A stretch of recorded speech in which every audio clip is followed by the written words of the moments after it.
नहीं होता। जोरदार ताली बजाइएगा आदरणीय संजय सिंह जी।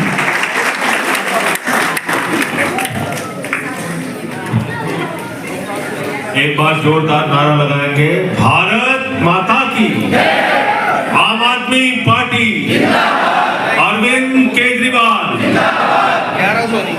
बंद प्यासी।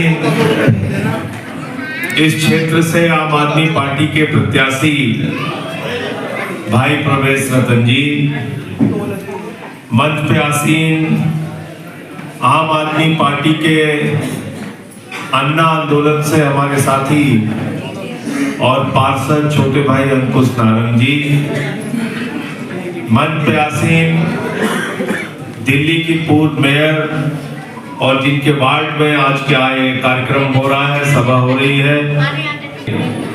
लेकिन जब केजरीवाल जी का फैसला आया तो उन्होंने कहा कि हम अपनी इच्छाओं को, अपनी महत्वाकांक्षाओं को पीछे रखकर आम आदमी पार्टी के लिए काम करेंगे। ऐसे हमारे छोटे भाई आकाश वर्मा जी, अशोक कंसल जी, इन सब के लिए भी एक बार जोरदार तालियां बजाइए, उनका हौसला बढ़ाइए। साथियों और दोस्तों, विधानसभा का चुनाव हो तो 70 लोगों को टिकट मिलती है, और अगर पार्षद का चुनाव हो तो 272 लोगों को, 250 लोगों को टिकट मिलती है। अच्छा हाँ, कम हो गया, पहले 272, अब 250 लोगों को टिकट मिलती है। तो 70 और 250 कितना हो गया? 320। सिर्फ 320 लोगों को टिकट मिलती है। लेकिन वो 320 लोगों को जो टिकट मिलती है, उनको जिताने के लिए दिल्ली के और देश के लाखों कार्यकर्ता अपना खून पसीना बहाते हैं, तब वो विधानसभा में पहुंचते हैं, तब वो पार्षद बनते हैं। तो सबसे ज्यादा बधाई के पात्र आप लोग हैं, जिनकी बदौलत आज आम आदमी पार्टी खड़ी है। और ये बात सिर्फ आपको खुश करने के लिए नहीं कह रहा। मुझे याद है जब एक पार्टी बनी थी, लोग हंसते थे हमारे ऊपर, अरे टोपी वाले कहां आ गए, इनको कौन पूछेगा, कौन वोट देगा। लेकिन 2012 के अंदर यही अरविंद केजरीवाल फटी चप्पल पहन के 45 डिग्री टेम्परेचर में गली गली घूम के बूथ के कार्यकर्ता बनाते थे, और वहां से पार्टी को खड़ा किया हम लोगों ने। पार्टी को खड़ा किया 2012 में। 13 के अंदर जब हम चुनाव लड़ रहे थे तो भारतीय जनता पार्टी के एक नेता, दुनिया में नहीं है, मैं उनका नाम नहीं लूंगा, पूरे सम्मान के साथ बताना चाहता हूं, उन्होंने कहा था अगर 6 सीटें आ गई तो मैं राजनीति से संन्यास ले लूंगा। किसी ने कहा अब ऊंट पहाड़ के नीचे आया है, चुनाव की राजनीति में आए हैं, हवा में उड़ जाएंगे, इनका पता नहीं लगेगा। जब 13 का चुनाव हम लोग लड़ते थे दिल्ली की विधानसभा के अंदर, नई दिल्ली में दिल्ली के मुख्यमंत्री के खिलाफ अरविंद केजरीवाल जी चुनाव लड़ गए। लोगों ने समझाया कि केजरीवाल साहब 3 बार के मुख्यमंत्री है शीला दीक्षित जी, उनके खिलाफ चुनाव मत करिए, आपकी राजनीति की शुरुआत में ही आपका कैरियर खत्म हो जाएगा। अरविंद केजरीवाल ने कहा मैं राजनीति के अंदर अपना कैरियर बनाने के लिए नहीं आया हूं, IRS की नौकरी को छोड़ के आया हूं, अपना कैरियर छोड़ के राजनीति के अंदर, देश के अंदर बदलाव करने के लिए आया हूं। और शीला दीक्षित के खिलाफ चुनाव लड़े, 3 बार के मुख्यमंत्री के खिलाफ। परिणाम आया तो शीला दीक्षित जी चुनाव हार गए। जब हमारे कार्यकर्ता प्रचार करने के लिए जाते थे, आपको जान के हैरानी होगी, नई दिल्ली की विधानसभा, वहां मंत्री रहते हैं, सांसद रहते हैं, बड़े बड़े नेता रहते हैं। जब हमारे कार्यकर्ता जाते थे तो गेट बंद कर लेते थे, लेकिन उनका ड्राइवर आता था बाहर निकल के, माली आता था बाहर निकल के, घर में काम करने वाला आता था, जेब से 50 रुपए निकाल के देता था और कहता था आम आदमी पार्टी के लिए हमारा चंदा लेना और केजरीवाल से कहना वोट तो उन्हीं को देंगे। वहां से 100 रुपए 150 रुपए कहां से किराया लाऊंगा, इस दर्द को केजरीवाल ने समझा और माताओं बहनों के लिए बस की यात्रा फ्री करने का बताओ किया नहीं किया? इतने काम किया दिल्ली के अंदर और उस काम के बदले में इनाम क्या दिया मोदी जी ने? उस काम के बदले इनाम क्या दिया भारतीय जनता पार्टी ने? हमारे सबसे बड़े नेता अरविंद केजरीवाल को पकड़ के जेल में डाल दिया। सबसे बेहतरीन शिक्षा मंत्री मनीष सिसोदिया को पकड़ के जेल में डाल दिया। मोहल्ला क्लिनिक बनाने वाले और दिल्ली के अंदर कोरोना के समय में अपने जान पे जोखिम खेलकर, अपने जान को जोखिम में डालकर दिल्ली के लोगों की सेवा करने वाले सत्येंद्र जैन को पकड़ के जेल में डाल दिया। 36 किलो उस आदमी का वजन कम हो गया जेल के अंदर। मैं संसद के अंदर इनके खिलाफ बोलता था, मुझे पकड़ के जेल में डाल दिया। तुम हमारे नेता को जेल में डाल सकते हो, हमारी पार्टी के लोगों को जेल में डाल सकते हो, लेकिन हमारे अंदर जनता के लिए काम करने वाले जज्बे को खत्म नहीं कर पाओगे। और हम दिल्ली के लोगों के लिए काम करते रहेंगे, काम करते रहेंगे। सेली ओबराय मेयर बनी, इनके काम में रोक लगाओ, हमारे पार्षदों के काम में रोक लगाओ, हमारे मुख्यमंत्री के काम में रोक लगाओ, हम लोगों के खिलाफ झूठी कार्रवाइयां करो।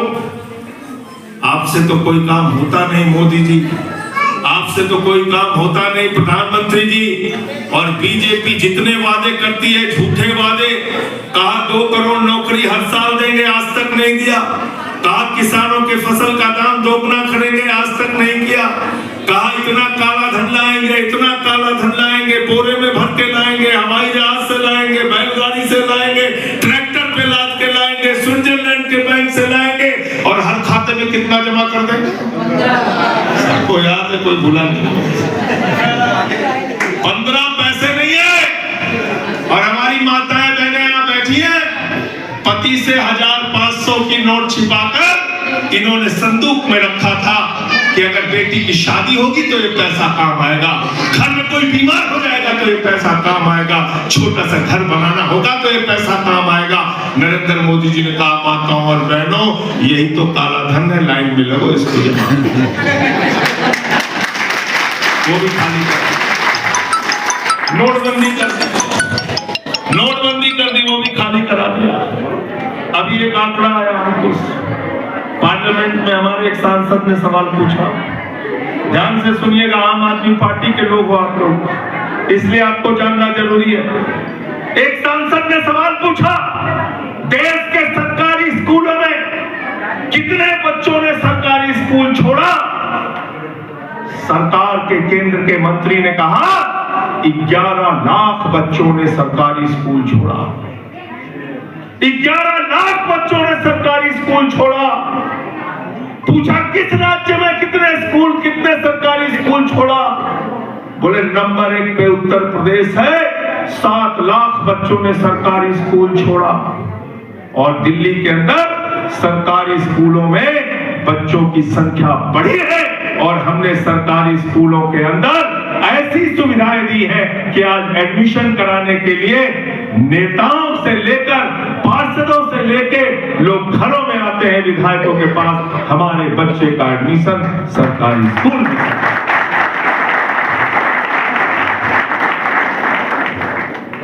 आज मुझे बहुत खुशी है कि 75 साल पूरे हो गए बाबा साहब डॉक्टर भीमराव अंबेडकर जी ने जो संविधान लिखा।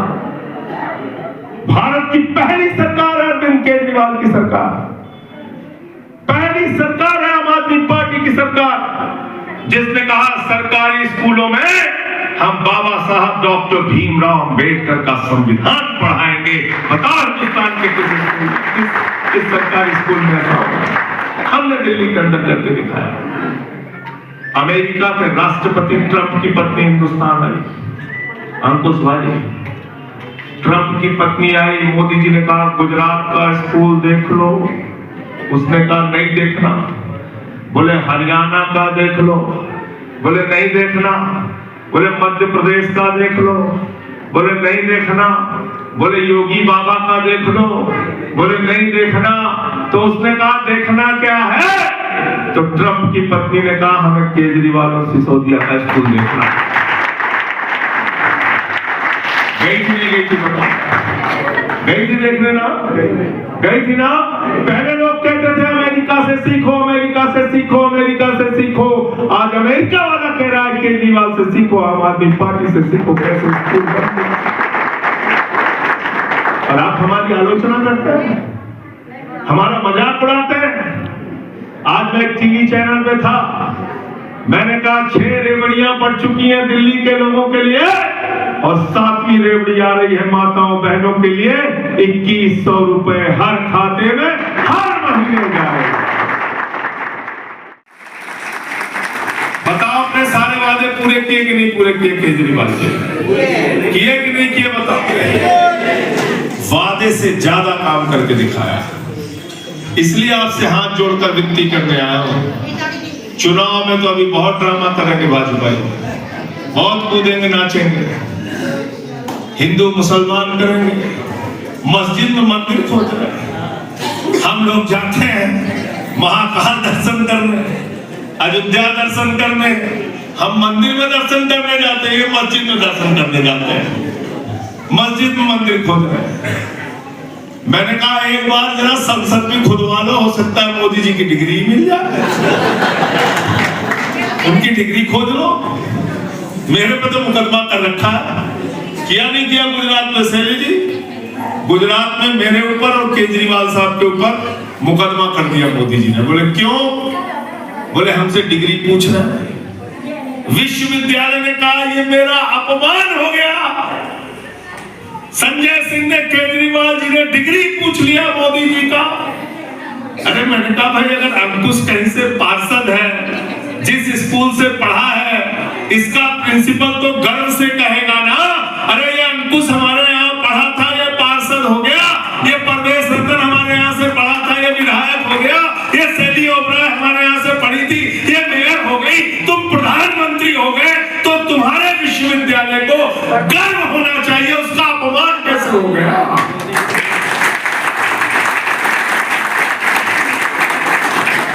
अपमान कैसे हो गया? अपमान हो गया क्या सेना? अपमान हो गया। तो इसलिए इनके किसी फालतू के चक्करों में मत पड़ना। आज एक और अपमानजनक बात कही बीजेपी वालों ने, बोले कि देश के अंदर, दिल्ली के अंदर जब चुनाव आता है जिनको बांग्लादेश की याद आती है। भारत का चुनाव ये लोग बांग्लादेश पे लड़ते हैं, पाकिस्तान पे लड़ते हैं। भारत का चुनाव भारत के मुद्दे पे नहीं लड़ते। कहते कि बांग्लादेशी लोग आ गए दिल्ली में। हमने कहा भैया बांग्लादेश का बॉर्डर लगता है त्रिपुरा से, आसाम से, बंगाल से। तो एक बांग्लादेशी निकला त्रिपुरा से, आसाम से, बंगाल से, बिहार पार किया, यूपी पार किया, झारखंड पार किया और दिल्ली में आ गया। और 10 साल से घास छीन रही है मोदी जी की सरकार, घास छीन रही है। 10 साल में 10 बांग्लादेशी का नाम बताओ जिसको भगाया हो मोदी जी ने, नाम बताओ। झूठी बातें करते हो, नफरत फैलाने की, दुष्प्रचार करने की बातें करते हो। अगर बांग्लादेशी घुसपैठिया दिल्ली में आए तो इसके लिए गृह मंत्री अमित शाह को इस्तीफा देना चाहिए, क्योंकि ये उनकी कमी है, उनकी कमजोरी है, किसी आम आदमी पार्टी के नेता या किसी मुख्यमंत्री की कमी नहीं है। यहाँ पटेल नगर में कोई विदेशी नागरिक गलत ढंग से रहते हुए मिल जाएगा तो उसको ये भगवाएंगे। अंकुश नारायण भगा सकते हैं क्या उसको? शैली ओबराय भगा सकती हैं? संजय सिंह भगा सकते हैं क्या? अरविंद केजरीवाल भगा सकते हैं क्या? उसको कौन भगाएगा? विदेश मंत्री यानी कि एस जयशंकर जी यानी कि मोदी जी की सरकार। गलत नहीं कह रहा हूं, पढ़े लिखे लोगों की बात करो ना। ये अनपढ़ों की बातें क्यों करते हो? पढ़े लिखे लोगों की बात करो, कोई विदेशी नागरिक भारत की धरती पर कहीं भी मिलेगा तो उसको बाहर डिपोर्ट करने की जिम्मेदारी विदेश मंत्रालय की है, गृह मंत्री की है, प्रधानमंत्री की है, केंद्र की सरकार की है।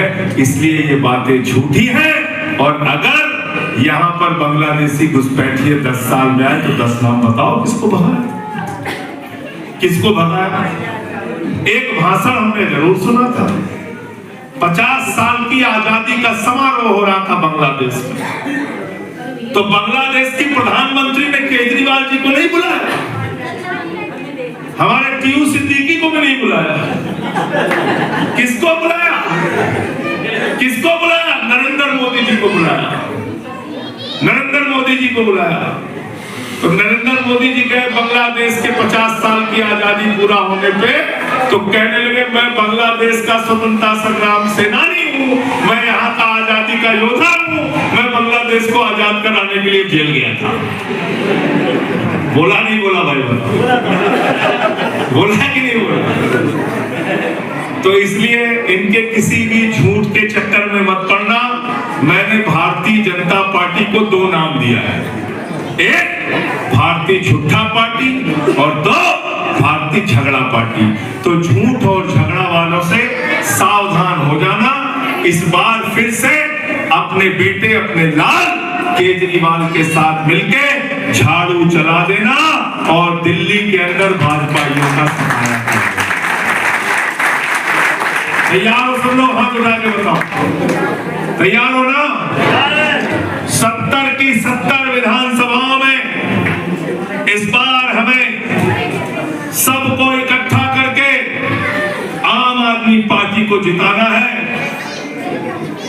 67 ले लिया एक बार, 62 ले लिया दूसरी बार, अब की जोर से बोलो, अब की पूरी की पूरी सीटें ले लेंगे। एक भी भाजपाई सदन में नहीं जाना चाहिए, एक भी भाजपाई सदन में नहीं जाना चाहिए।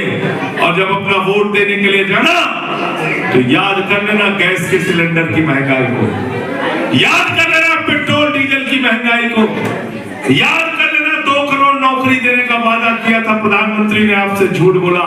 याद कर लेना दिल्ली की कानून व्यवस्था किस तरीके से बदहाल की है भारतीय जनता पार्टी ने।